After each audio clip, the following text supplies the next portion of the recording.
আসসালামু আলাইকুম ওয়া রাহমাতুল্লাহি ওয়া বারাকাতুহু। সম্মানিত দেশবাসী, আমি cancer specialist doctor S M Sarwar. আপনারা জানেন যে ক্যান্সার হলে আনসার নাই। ক্যান্সার হলে আমরা সাময়িক চিকিৎসা দিয়ে থাকি।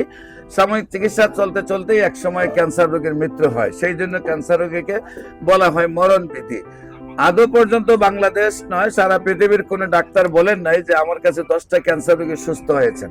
এমনকি মহামান্য হ্যানিম্যান বলেছেন, যিনি এলোপ্যাথিকের জনক ছিলেন এবং হোমিওপ্যাথিকের জনক ছিলেন। হোমিওপ্যাথিকের চিকিৎসা করেছেন 2টি ক্যান্সার রোগী এবং এলোপ্যাথিকের 2টা ক্যান্সার রোগী, এবং সবগুলি মারা গিয়েছিল। এবং উনি বলেছিলেন যে আরো গবেষণা প্রয়োজন।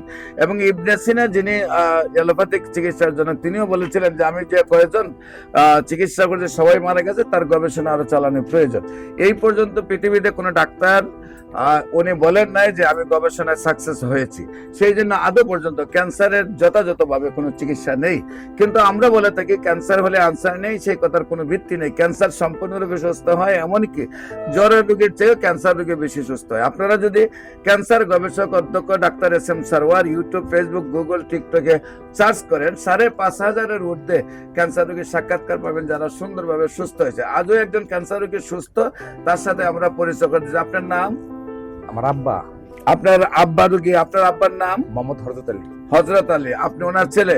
আপনার মায়ের নাম কি? মুসাম্মদ সালেহা বেগম। আপনার নাম কি? মোহাম্মদ পিন্টু মিয়া। মোহাম্মদ পিন্টু মিয়া। আপনারা গ্রাম কোথায়? আমাদের টাঙ্গাইল মগরা। গ্রামের নাম? হ্যাঁ, টাঙ্গাইল মগরা। এটা গ্রামের নাম হলো Mogra. Post office? Post office Mogra. Mogra থানা? থানা কালিহাতী। কালিহাতী জেলা? টাঙ্গাইল। টাঙ্গাইল। আপনার আব্বুর কি সমস্যা হয়েছিল? কোথায় কোথায় চিকিৎসা? আমার আব্বার হইলো খাদ্যনালীতে টিমার হয়েছিল।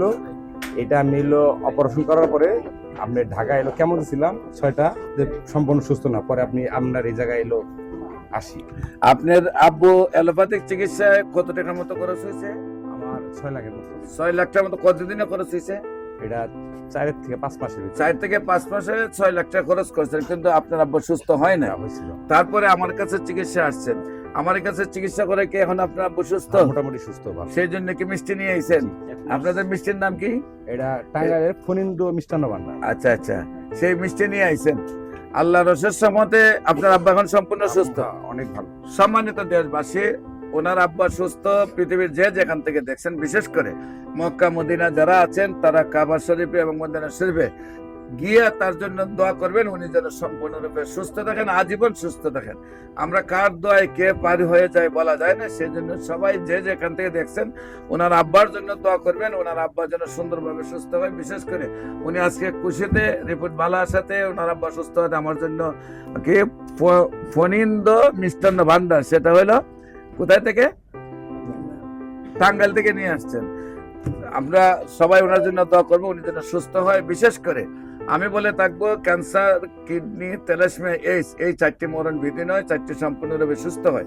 পৃথিবীর ডাক্তার একসময় বলতেন যক্ষা হলে রক্ষা নেই, একসময় বলতেন টাইফয়েড হলে কোনো না কোনো অঙ্গ চলে যাবে, একসময় বলেছেন বসন্ত হলে সমস্ত শরীর পচে যাবে, একসময় বলেছেন ডায়রিয়া হলে গ্রামের পর গ্রাম মানুষ মারা যায়। সেইগুলো যেমন আজ ভিত্তি নেই, আমি বলে থাকি ক্যান্সার, কিডনি, তেলাসমিয়া, এইডস, সেটারও কোনো ভিত্তি নেই, সম্পূর্ণরূপে সুস্থ হয়। যে কোনো প্রয়োজনে আপনারা স্ক্রিনে দেওয়া নম্বরে যোগাযোগ করার জন্য। বিশেষ করে আমি বলবো, বাংলাদেশের সকল ডাক্তারদেরকে মিলে আমরা ক্যান্সারের উপরে গবেষণা করে সারা পৃথিবীটাকে আমরা ক্যান্সার মুক্ত একটি পৃথিবী করতে চাই। সবাই আমাদের সহযোদ্ধা হিসাবে কাজ করার জন্য আহ্বান জানিয়ে শেষ করছি। আসসালামু আলাইকুম রহমতুল্লাহ বারকাতুহু।